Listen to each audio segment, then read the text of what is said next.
동아제약이라고 하는 회사에서 정의란 주제로 계속해서 마케팅 광고를 하는 걸 여러분 보시고 계실 겁니다. 거의 한 10여 년 가까이 전에 이런 바카스 광고가 사람들의 감동을 준 적이 있습니다. 이른 새벽 어떤 환경미화원이 쓰레기가 가득 담긴 리어카를 끌고 언덕 위로 올라갑니다. 새벽 같아요. 입에서 막 김이 나오는 상황입니다. 뒤에 아들처럼 보이는 어떤 청년이 밀고 언덕 위로 올라갑니다.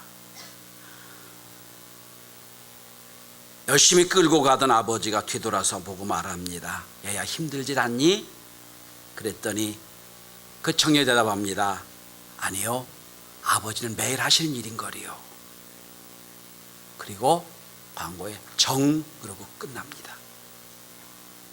사람들은 생각했습니다. 너무 애정어린 얼굴로 서로 주고받는 대화를 보고 참 연기를 잘한다. 참 한 번도 본 적이 없는 연기자들이 그렇게 연기를 잘하나 싶었습니다. 알고 봤더니 진짜 아버지와 아들이었습니다.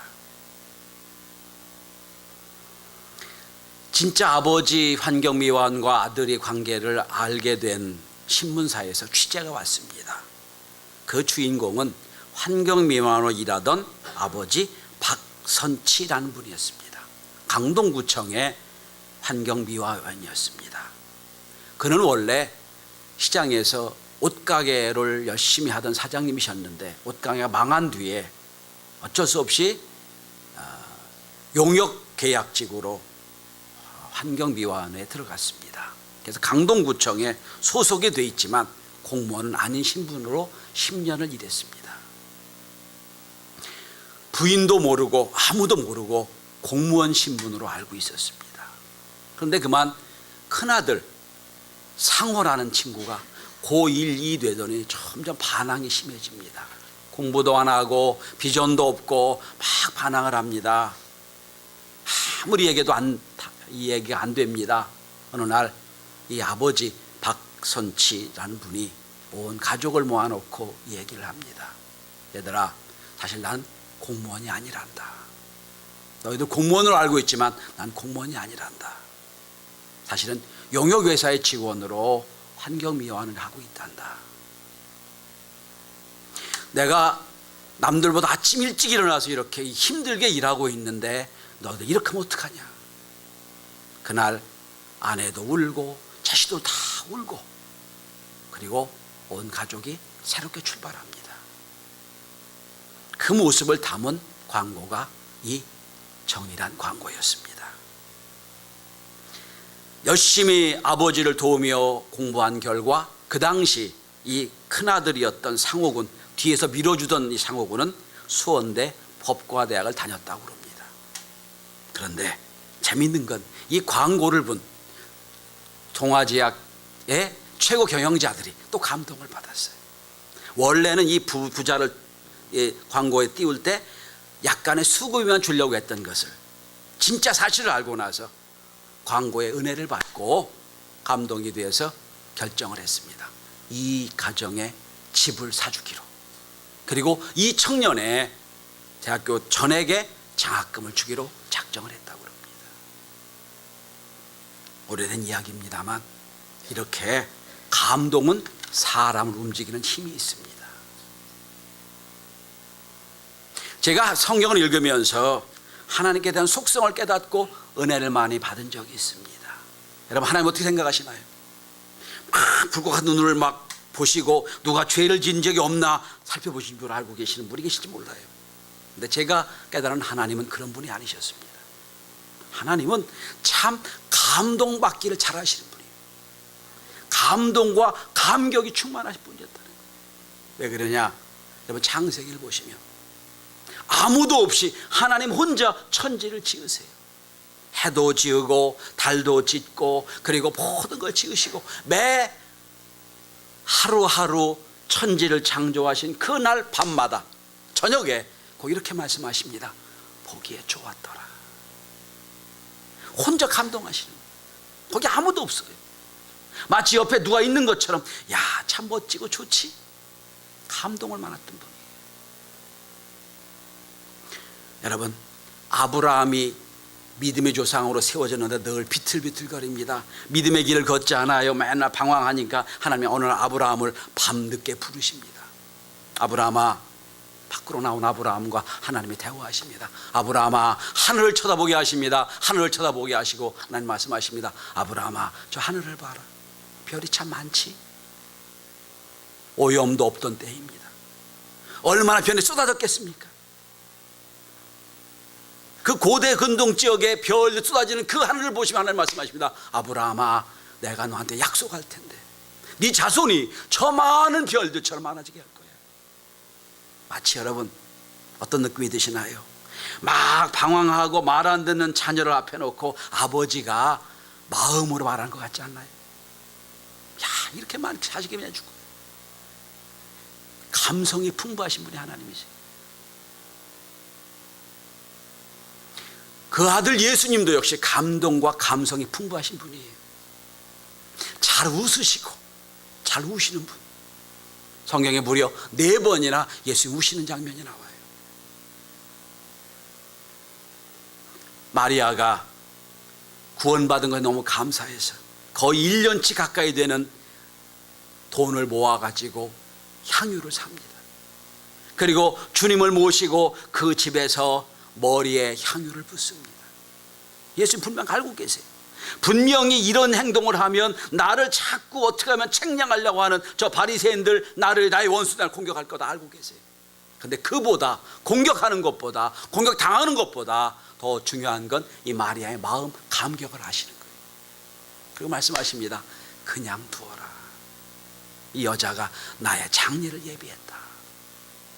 감동이 있는 분. 다윗도, 하나님을 가장 사랑했던 다윗도 성경 곳곳에 하나님을 감동적으로 표현합니다. 하나님, 내가 누구간데 이렇게 지으셨나요? 하나님, 내가 누구간데 이렇게 왕으로 만드셨나요? 늘 감격과 감동으로 하나님께 고백합니다. 아마 그래서 하나님이 다윗을 사랑했던 것 같아요. 오늘 추수감사절입니다. 어떤 기독교 앙케이트를 보니까 성도들은 추수감사절을 감사를 표현하는 날이기보다는 헌금 드려야 되는 날로 생각한다는 걸 듣고 그 기사를 보고 마음이 많이 아팠습니다. 그래요, 물론 감사는 물질로 표현돼야 맞습니다. 그러나 더 중요한 게 있다면 우리 마음에 감동과 감사가 있는 거예요. 감동과 감사 없이, 감격 없이 아무리 수많은 물질을 드린다 해도 하나님이 좋아하시겠어요? 하나님이 우리의 코 묻은 돈을 받고 일하신 분인가요? 아닙니다. 감동과 감격에 넣어 하나님께 예배하고 헌금할 때 그걸 좋아하시는 거예요. 저는 이 감사절에 우리가 잊어버렸던, 우리가 생각하지 못했던 감동과 감격이 넘쳐 주 앞에 예배하는 귀한 시간이 됐으면 좋겠습니다. 오늘 본문에 110편, 116편은 주인공이 누군지 모르는 시예요. 이름 없는 사람이 지은 시예요. 어떤 사람은 다윗이 시라고도 얘기합니다만 아직 확실치 않아요. 그래서 무명의 시인이 쓴 시예요. 오늘 본문의 이 시인은 구원, 감사를 이렇게 표현합니다. 구원의 잔을 들고 하나님 이름을 부르며. 마치 어떤 것 같으냐면 아주 위대한 일을 끝내고 아주 어려운 일을 끝내고 많은 사람들이 모여서 축제의 잔을 드는, 취업하면서 축하합니다 하면서 잔을 올려드리는, 구원의 잔을 들고 하나님의 이름을 부릅니다 라는 고백이에요. 저는 오늘 우리 예배가 하나님 앞에 구원의 잔을 들고 하나님 감사합니다 올려드리는 그런 예배가 됐으면 좋겠습니다.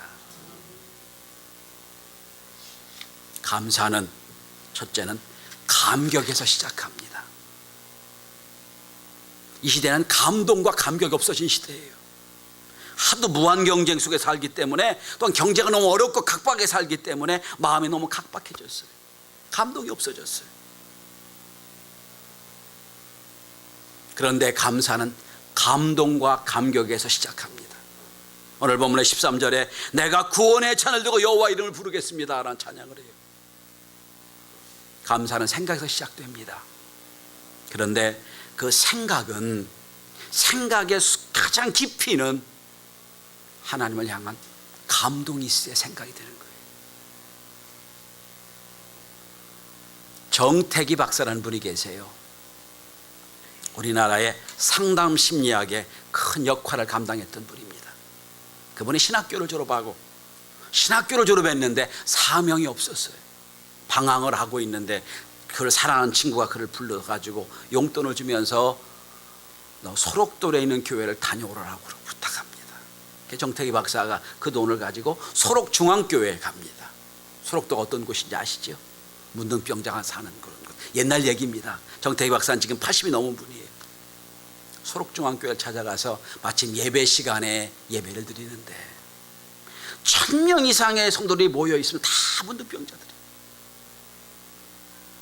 그런데 통성기도를 시키는데 이게 발악 수준의 찬양 기도하더라는 거예요. 거의 발악이랐다고, 그분의 책은 발악했다고 표현합니다. 막 발악 수준의 기도를 한다는 거예요. 그런데 자기 옆에 있던 한 충청도 출신의 문둥병자 같은 사람이 충청도 말로 고래고래 소리를 지르며 기도하는데 이렇게 기도하더랍니다. 하나님, 놀라운 은혜를 내가 어찌 갚는데요? 어찌 갚는데요? 막 소리 지르더라는 거예요. 아니, 은혜를 받았다? 이 문둥병자가 은혜를 받았다?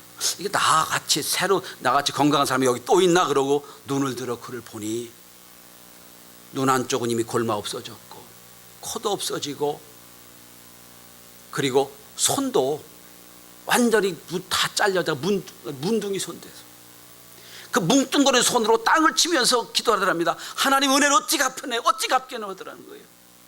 그걸 본 정태기 목사, 그때 전도사가 이성으로 표현할 수 없는 눈물이 나더라는 거예요. 시큰 울고 성령을 받고 그리고 한참 기도한 뒤에 그를 붙잡고 물었대요. 아니, 뭐 감사할 게 있냐고, 뭐가 감사하냐고.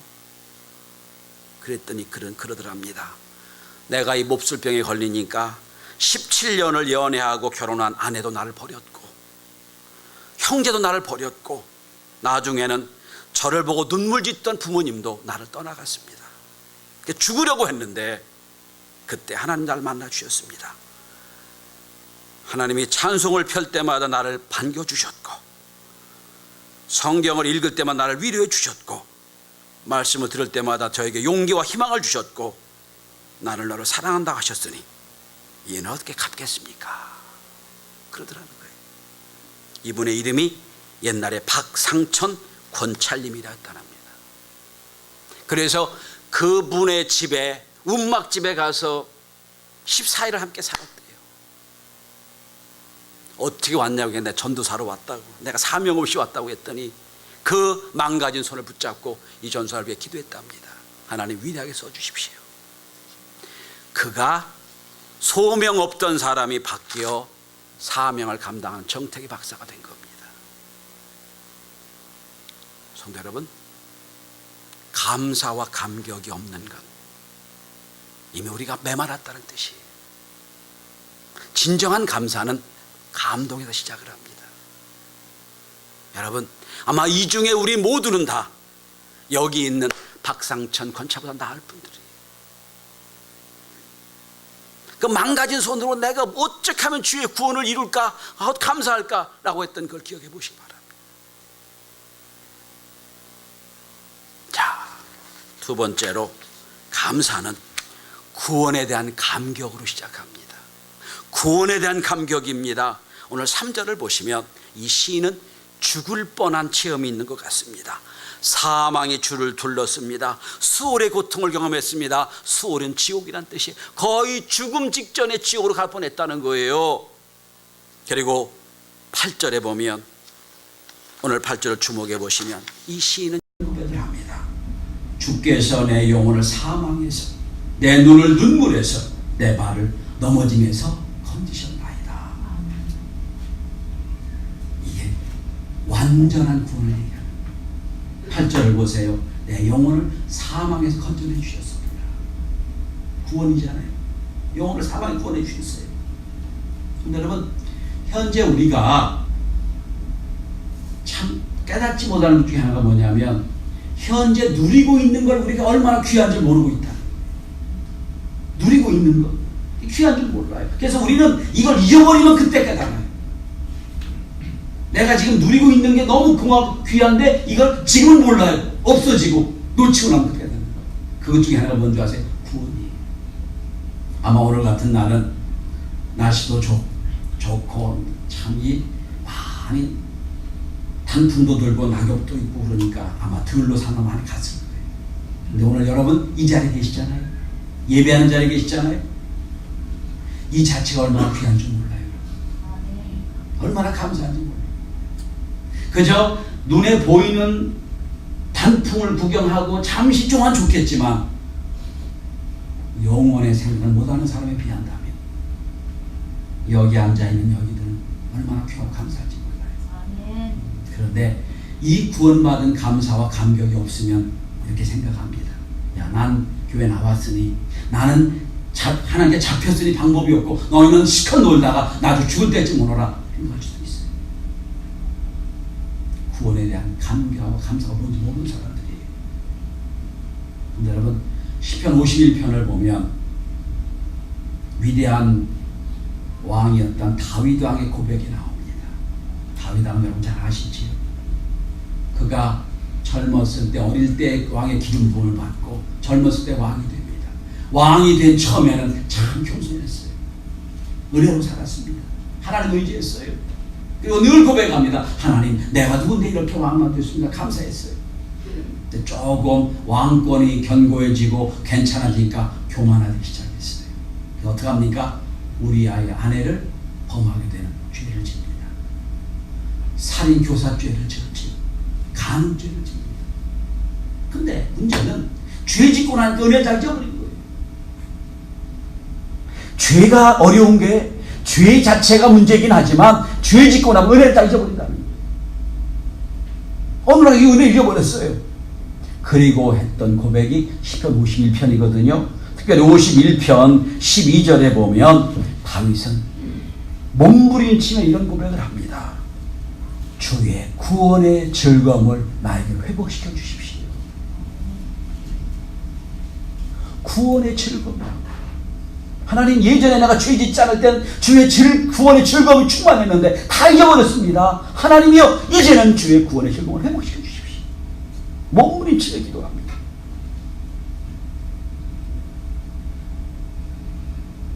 여러분 감사절에 다윗처럼 주의 구원의 즐거움이 회복되는 시간이 되시면 좋겠습니다. 하나님 내가 받은 구원이 얼마나 놀랍고 귀한지 주의 구원의 즐거움이 이 한 시간 여러분에게 충만케 되길 바랍니다. 구원의 즐거움입니다. 구원에서 나를 영혼을 구원해 건져 주셨습니다. 영혼의 구원이 두 번째 구원이 있습니다. 눈에서 눈물을 건져 주셨다고 표현하고 있지요. 이건 감성적인 구원, 마음의 구원이에요. 자, 영혼이 구원받았습니다. 두 번째로 이제 마음의 구원을 받아요. 심리학자 알프레드 애들러라는 분이 계세요. 심리학할 때 이분은 반드시 공부하는 분 중에 하나입니다. 애들러 심리학. 일본과 한국에서 지금 최고 인기죠. 애들러 심리학이. 근데 애들러 박사의 책을 보면 이런 기사가 나옵니다. 많은 사람들을 상담하고 심리 연구하다 보니까 많은 환자들이 자기를 찾아와서 상담하다 보니까 깨달은 게 하나 있어요. 몸에 육체의 병이 들어왔는데 가만히 보니까 육체의 병 들기 전에 마음의 병이 있었고 마음의 병을 가만히 살펴보니까 영혼의 병이 있었다는 거예요. 그러니까 알프레드 박사는 이제는 육체의 질병만 치료하는 게 아니라 마음의 질병과 영혼의 질병을 치료하기 시작합니다. 영혼의 질병이 하나님 하시는 건 모르겠고 마음의 질병을 치료합니다. 마음의 상처를 치료하는 거예요. 그래서 어떤 우울증을 걸린 심한 우울증 있는 여자분이 와서 상담을 했습니다. 죽겠다고, 못 살겠다고. 알프레드 박사가 처방을 내려줍니다. 약을 처방한 것도 아니고 무슨 어디 가라는 것도 아니고 이 처방을 해줍니다. 지금부터 2주간 동안 내 처방을 잘 따르십시오. 그 처방은 뭐냐면 이겁니다. 여러분 당신의 가족이 있을 겁니다. 어떻게 하면 남편을 기쁘게 할까? 어떻게 하면 내 자녀를 기쁘게 할까? 이 생각만 하고 가십시오. 그리고 어떻게 하면 기쁘게 할 행동을 해보십시오. 알았다 갔어요. 2주 후에 왔습니다. 그랬더니 얼굴이 밝아져 왔어요. 왜 그러냐고 물었더니 얘기 그겁니다. 그동안엔 왜 이렇게 내 인생이 어려웠냐, 왜 내 인생이 참 힘드냐, 나만 생각했다는 거예요. 이제는 내 사랑하는 사람 어떻게 내가 뭘 해줄까 생각하다 보니 삶의 의미를 알게 됐다. 이제는 육체의 병이 아니라 마음의 병을 치료해준다. 눈에서 눈물을 건져주셨다는 것입니다. 여러분, 하나님의 구원은 전인적인 구원이에요. 영혼의 구원과 마음의 구원이 있습니다. 그 뒤에 다시 8절을 보시면 맨 마지막에 뭡니까? 내 발을 건져주셨다고 되어 있지요. 이건 뭡니까? 나의 인생의 진로를 건져주시는. 우리 시편 123편에 보시면 여러분 어떤 말씀이 있습니까? 내가 사망의 음청 골짜기로 다닐지라도 해를 두지 않을 것을 주께 나와 함께 하신다고 그랬지. 내 인생의 걸음을 지켜주신다는 거예요. 8절을 보시면 온전한 구원의 역사가 있습니다. 주께서 내 영혼을 사망에서, 내 눈을 눈물에서, 내 발을 넘어짐에서 건지셨나이다. 감사는 완전한 구원에 대한 감사와 감격입니다. 이 한 시간 이 구원에 대한 감격이 여러분에게 가득할 수 있게 되길 바랍니다. 나의 영혼도 구원해 주셨고, 내 마음도 건져 주셨고, 내 육체도 인도해 주신 주님, 그 은혜에 대한 감사가 감격이 있게 되길 바랍니다. 마지막 세 번째입니다. 감사는, 진정한 감사는 태도로 나타납니다. 행동으로 나타납니다. 오늘 온전한 구원에 대한 감사와 감격이 있습니다. 영혼 구원해 주셨고, 마음도 구원해 주셨고, 우리 인생도 구원해 주신 그 하나님에 대한 찬양과 감사가 뭐로 나타나냐면 14절에 이렇게 나타납니다. 나는 나의 서원을 여호와께 갚으리이다. 좀 더 지나가면 18절에 보면 더 구체적으로 나옵니다. 하나님, 이제는 나의 서원을 하나님 앞이 아니라 많은 사람 앞에 갚겠습니다. 서원이 뭐예요? 약속이죠. 하나님과의 약속이에요. 어떤 약속인지 몰라요. 그 약속은 이 사람과 하나님만 아는 거예요. 그런데 하나님께 무슨 약속했던 것 같아요. 하나님, 그 약속을 내가 지키겠습니다. 완전히 모든 사람이 다 보는 데 지키겠습니다. 그런 고백이 이 구절 때문에 아마 다윗이 아니었나 얘기하는 거예요.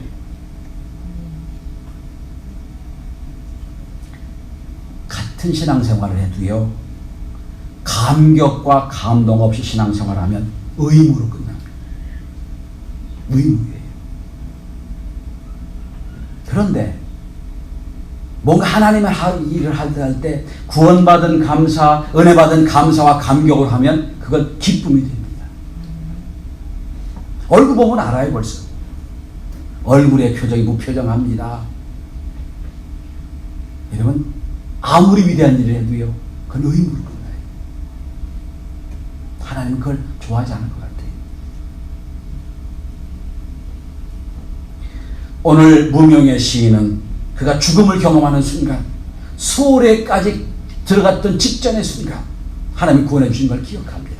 그리고 하나님께 찬양을 합니다. 감격합니다. 그리고 하나님 이 감격으로 하나님과 약속을 제가 갖고 있습니다. 고백하는 거예요. 구원의 감격으로 주의 일을 감당하는 사람은 그 마음에 하나님에 대한 하나님의 사랑과 감격을 늘 주세요. 예수님 십자가 못 박히기 전에 제자들을 모아놓고 말씀하십니다. 요한복음 16장입니다. 지금은 너희가 근심하나 내가 너희를 다시 보지 못하리니 너희 기쁨이 충만할 것이요 너희 기쁨을 빼앗을 자가 없도다. 십자가를 지금 말씀합니다. 기쁘다. 기쁨이 빼앗을 수가 없을 것이다 말씀하세요. 이 기쁨이 뭡니까? 구원의 기쁨이죠. 나중에 이 기쁨이 빼앗을 수 없어야 빼앗을 수 없는 기쁨이 뭐로 연결되냐면 성령으로 연결돼 가지고 나중에는 이 기쁨으로 제자들이 복음 전하게 됩니다. 그래서 사도행전 6장 5장을 보면 예수 믿는 것 때문에 핍박과 고난과 환난을 당해도요 기쁨으로 감당했다고 나와요. 세상이 줄 수 없는 구원의 기쁨이 있던 거예요. 전 오늘 우리 성도들에게 이런 기쁨이 충만하길 바라고, 이 기쁨으로 여러분의 삶의 행위가 변화될 수 있게 되길 바랍니다. 러시아 작가 톨스토이는 이렇게 말했습니다. 인생의 목적이 자기 만족과 행복에만 있다고 생각해봐라. 그러면 어느 순간 모든 것이 무의미해질 것이다. 그런데 나를 세상에 보내주시고 나를 구원하신 하나님께 영광 돌리겠다고 생각하면, 그 목적을 위해 살면 당신은 영원한 희열을 느끼며 살게 될 것이다. 행복한 암박사, 전도왕 암박사란 별명을 갖고 있는 외과 의사인 이병욱 박사가 있습니다. 각종 언론에 나와 암 정복한 비결, 암에 안 걸리는 비결, 책도 여러 권 써 유명한 분입니다. 지금까지 암 수술 약 4,000회 이상을 했는데 거의 0.몇 프로 빼놓고는 다 치유한 그런 분입니다. 재발률이 가장 낮다고, 한국에 낮다고 평가되는 그런 분입니다. 스스로 행복한 암박사라고 표현합니다. 근데 이분이 원래는 부산의 고신대 의대에서 외과 의사로 일했다고 합니다. 그런데 의사도요, 사람들이 안 좋아하는 의사가 있답니다. 3D 의사래요. 안 좋아하는. 그게 외과랍니다. 뭐 피부과 이런 건 좋아하는데 외과 이건 아주 안 좋아해요. 왜냐하면 피를 봐야 되고요. 수술에 스트레스가 엄청나고요. 그 다음에 외과 의사들은 응급실에 자주 와야 되기 때문에 언젠가 늘 긴장하고 살아야 된다는 거예요. 이 이병욱 박사도 평소에 자기 일에 불만이 많았대. 내가 하필 왜 외과 의사가 됐나? 그런데 어느 날 이게 은혜를 받았어요. 그리고 인생의 기준이 바뀌게 됩니다. 인생의 행복은 돈을 많이 벌어서 넓은 집에 살고 외제차를 타고 다니고 돈을 풍풍 쓰는 게 있지 않구나. 어떻게 하면 내 인생 하나님 영광을 위해 살까? 인생이 바뀌었다고 합니다. 그리고 생각이 바뀌자 똑같은 일을 암 환자를 수술하고 피덩어리를 떼고 이런 계속 똑같은 일을 하지만 바뀌었다는 거예요. 그는 이런 고백을 합니다. 예전엔 내가 더럽고 위험하고 힘든 일을 하는 3D 의사였는데 이제는 또 다른 3D 의사가 됐다. 그 D가 뭐냐면 드림이 있고 다이나믹하고 드라마틱한 의사다. 이렇게 표현합니다. 같은 3D예요.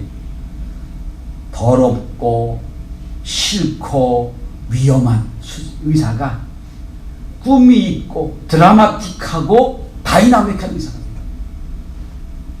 너무 수술을 잘하고 그러니까 이분이 서울로 스카우트 됐어요. 어느 병원에 스카우트 돼가지고 열심히 하다가 그것도 감당하지 못하니까 개인 병원을 차렸어요. 그는 이런 말을 합니다. 은혜는 깨달음에 있습니다. 새로운 시각을 가지게 되니 삶이 즐겁고 활기가 넘치게 됩니다. 이제는 성공적인 인생을 위해 사는 게 아니라 하나님의 영광을 위해 살게 됐습니다. 이제 거의 미친 사람처럼 암 환자, 나한테 오는 암 환자에 계속해서 복음 전하는 자가 됐습니다. 그래서 행복한 암 박사, 그리고 전도왕 암 박사란 별명을 붙은 사람이 됐습니다. 여러분, 저는 감사절을 맞이해요. 우리의 하나님을 향한 삶의 태도가 달라질 수 있길 바랍니다. 어쩔 수 없는 삶이 아니라 하나님 나를 통해서 영광 돌릴 수 있는 그런 죄 감당하는 삶의 태도가 감사와 감격으로 바뀌어지는 놀라운 역사가 있게 되길 바랍니다. 그래서 하나님 우리의 삶을 통해서 날마다 영광 받으실 수 있는 복된 하나님의 자녀가 되시기를 주의 이름으로 축원합니다. 기도합니다.